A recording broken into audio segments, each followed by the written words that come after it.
곧 지금까지 본 적 없는 역대급 사이다가 터질 듯한데요. 자기 기분 풀자고 시작한 서준이의 학대가 드디어 천벌을 받을 위기에 빠졌죠. 홍선태는 계속적으로 안 좋은 모습을 보이는 손자 서준이를 위해 유수연을 불렀습니다. 집에 도착한 엄마를 보고 서준이는 울음을 터뜨렸고 기쁜 마음으로 엄마를 따라 나섰는데요. 때마침 2층으로 올라온 서유라가 앞을 가로막았지만 시아버지인 홍선태의 호통에 꼼짝 못했습니다. 결국 서준이는 유수연을 따라 외갓집으로 갔고 홍진호 집은 난리가 났죠. 그래도 홍진호는 꼴의 아빠라고 홍선태의 충고대로 당분간 외갓집에 있도록 하자고 했지만 서유라와 차화영은 굳고 반대를 했는데요. 이유는 뻔했습니다. 차화영은 서준이를 볼모삼아 유수연을 컨트롤할 셈이었는데 서준이가 없으니 그게 힘들어졌고 서유라는 혹시나 자신이 학대한 사실이 드러날까 불안했던 거죠.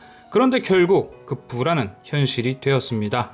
차에 타기도 무서워하고 불 꺼진 방에 있다가 바지에 오줌까지 지리는 서준이를 보고 유수연이 병원에 데려간 거죠. 서준이는 아동심리 상담을 진행했고 결과는 놀라웠는데요. 그림 치료를 통해 알아본 서준이의 상태는 오랜 시간 학대에 노출된 심각한 상태였죠. 유수연은 당장에 홍진호와 서유라를 찾아갔고 차화영이 보는 앞에서 서유라에겐 가방 세례를, 홍진호에겐 따기 세례를 퍼부었습니다.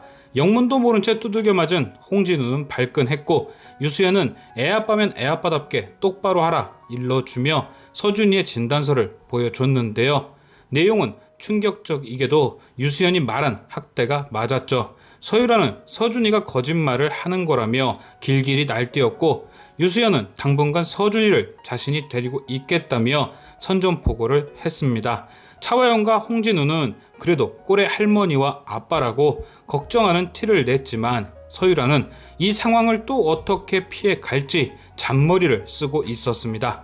차화영은 그래도 나름 자신의 말을 믿어주는 듯 했는데 문제는 홍진우였죠.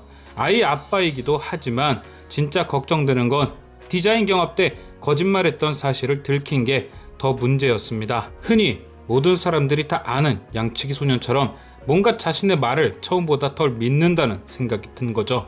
그래서 서유라는 홍진우 앞에서 더더욱 자신의 결백을 주장했고 홍진우도 일단은 넘어가 준 듯 했습니다. 이후 차화영은 홍진우를 대동해 유수연의 집에 서준이를 데리러 왔는데요. 유수연은 이들을 완강히 거부했지만 접근 금지 중이었으니 어쩔 수 없이 서준이를 다시 보내줄 수밖에 없었을 겁니다. 하지만 유수연도 서준이를 그냥 보내진 않겠죠. 아마도 서유라의 학대 증거를 얻기 위해 저번에 돌려받은 목걸이를 다시 보낼 듯 한데요. 서준이에게 엄마 사진이라도 볼 수 있게 해달라고 부탁한 후 그 목걸이에 도청기나 카메라를 넣어서 보내는 거죠. 서유라가 그 목걸이를 다시 보더라도 일전에 봤던 그냥 목걸이였기에 의심하지 않을 테고 서준이를 데려오는 대신 받아온 목걸이라 자기 마음대로 버리지도 못할 겁니다. 결국 이번엔 그 목걸이의 증거가 고스란히 남는 거죠. 유수연은 이후 그 목걸이 속 증거를 이용해 접근 금지 재판을 뒤집고 서준이를 다시 데려올 수 있게 되는 것. 아마도 증거가 공개되는 순간 서유라에 대한 홍진우의 믿음은 더 깨지게 되고 유수연의 외도에 대해서도 의심을 갖게 되진 않을까 싶은데요. 엄마보단 유수연을 더 믿게 되면서 어느 순간부턴 유수연을 돕는 쪽이 되진 않을까. 과연 유수연은 서준이를 무사히 되찾아 올 수 있을지. 지금까지 시청해주신 여러분께 감사드리며 저는 또 다른 리뷰로 돌아오겠습니다.